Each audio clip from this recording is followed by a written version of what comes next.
हज़रत अमर बिन आस रज़ियल्लाहु अन्हु से मरवी है कि जब अल्लाह ताला ने इस्लाम लाने का ख्याल मेरे दिल में डाला तो मैं अल्लाह के नबी की खिदमत में हाजिर हुआ और मैंने अल्लाह के नबी को अर्ज़ किया कि अपना हाथ बढ़ाएं ताकि मैं बैत करूं। अल्लाह ताला के नबी ने अपना दाहिना हाथ मेरी तरफ बढ़ाया तो मैंने अपना हाथ पीछे खींच लिया।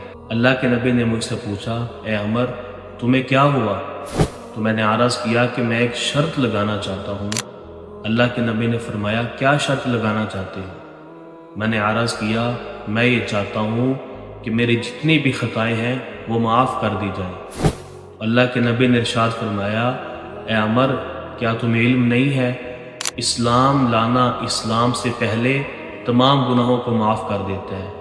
इसी तरह हिजरत करना अपने से पहले गुनाहों को माफ़ कर देता है और हज करना भी अपने से पहले गुनाहों को ज़ाइल कर देता है।